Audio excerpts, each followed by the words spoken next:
Les discussions sont organisées en deux panels d'experts internationaux.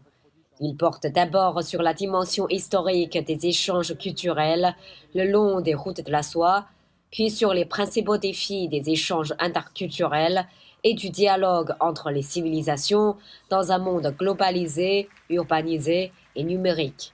Justement, historiquement, les routes de la soie, en fait, sont allées dans tous les sens. Il y a eu de la Chine vers l'Occident, mais aussi de l'Occident vers l'Orient, et avec des fécondations, je dirais, des interfécondations très, très intéressantes. Voilà, je pense qu'aujourd'hui, dans un monde qui est très polarisé, qui malheureusement tend à aller vers des extrêmes, de rappeler comment il est intéressant de rapprocher, de faire dialoguer, c'est aussi très très important. Inspiré par le riche héritage des routes de la soie, ce forum offre l'occasion d'explorer des approches innovantes pour faciliter la communication et le dialogue interculturel dans le monde contemporain. Je pense que beaucoup de choses ont été dites dans ce colloque. La diversité des civilisations, la diversité des cultures, c'est notre patrimoine commun.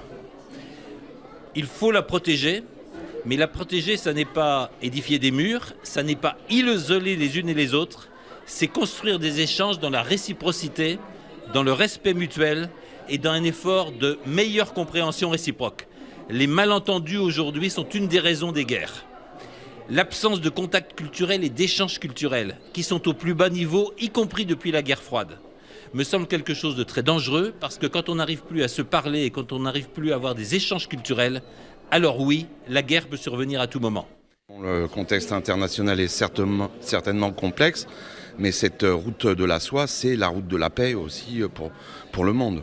Et nous sommes très attachés donc pour œuvrer pour la paix en tant que nation, en tant que la France. Quelques 200 personnes ont assisté au forum organisé conjointement par le Bureau d'information du Conseil d'État chinois, l'UNESCO et la Commission nationale chinoise pour l'UNESCO.